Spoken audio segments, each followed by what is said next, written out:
Hey everyone, how you doing? It's Finn here. Welcome to my YouTube channel. This is the first ever product review I'm doing, so it's very exciting.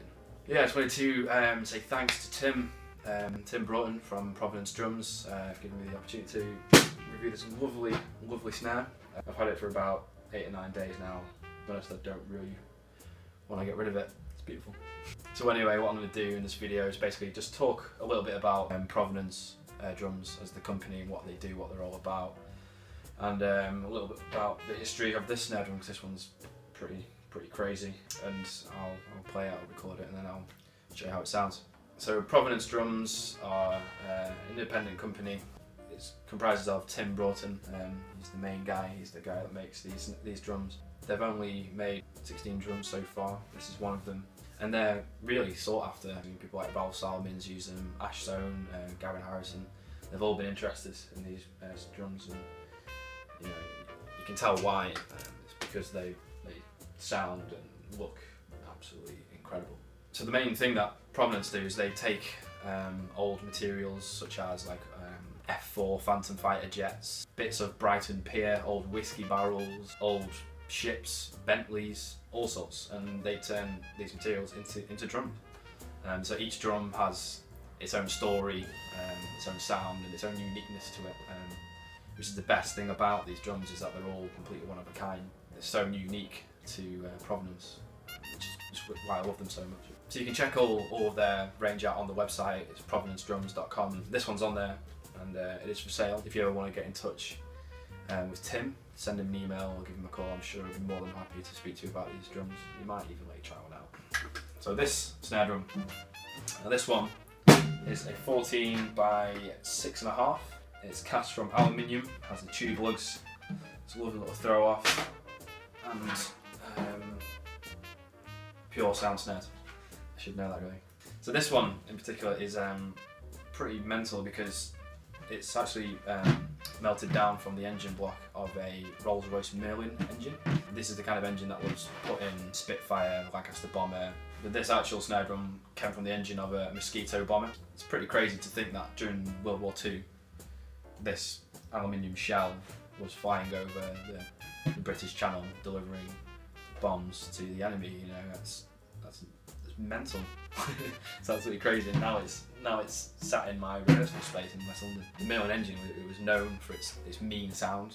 You can imagine if you're on the battlefield, you have all these aircraft flying over you. You can hear that roar of the Merlin engine. It's pretty safe to say that the sound of that Merlin engine, that meanness, has really stuck with this aluminium shell, because it sounds mean. It's the only way of describing it. So the thing I love about this drum is it's pretty much everything you're looking for in a snare drum. It's got great dynamics, like even when you're just tapping it really low to when you're belting it on the rim shot, you know, just the way it picks up your articulations. So if you're playing something like a Picaro shuffle, it's got a lot of ghost notes but a big crack on the backbeat. It's great for that. 50 Ways to Leave Your Lover and stuff like that. It's just, it's amazing. It's absolutely amazing. It's versatile as well because of its depth. You know, this thing you can tune it down real low, mute the heads, give it that really fat sort of Steve Jordan sound. On the contrary, you can crank it up. It just sounds almost like a piccolo, you know. I'm a big fan of deep snare drums. If you've seen my videos before, you see I've got the Tama Steelworks 14 by 8. This is 14 by 6.5. And again, the last thing that you're looking for in any snare drum is the way it looks. I mean, just look at it. We've also got these tube lugs here on the sides, incredibly strong. You know, they just look sleek, just classy, and they hold the tuning really well. I'm actually quite impressed. It's lacquered black on the inside.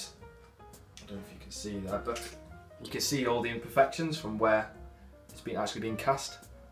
And I think that just adds like so much character to it.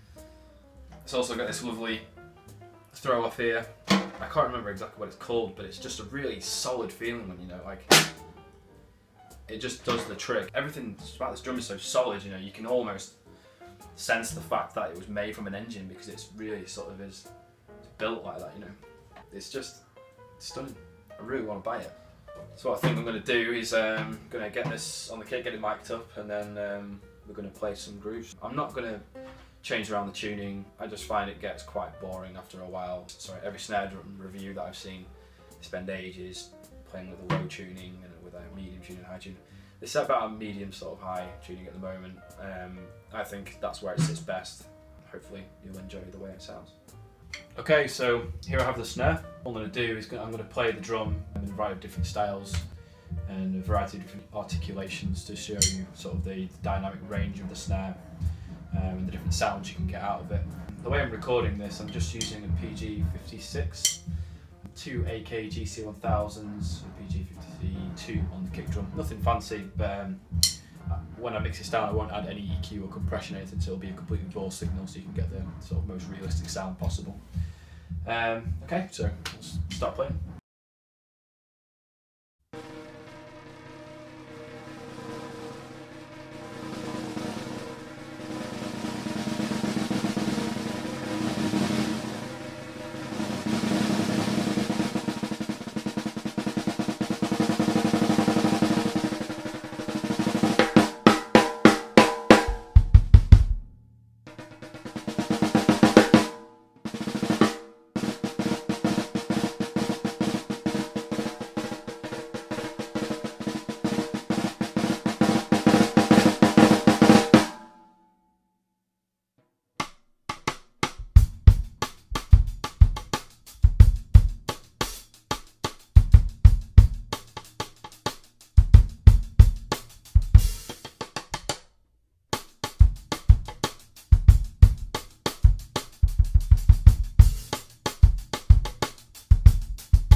once again, just wanted to say thank you for Tim for letting me borrow and review the snare drum. It's been an absolute pleasure. I am thinking about buying it because it's a beast. But yeah, that's the end of the review, so I hope you've enjoyed it. Go check out provenancedrums.com.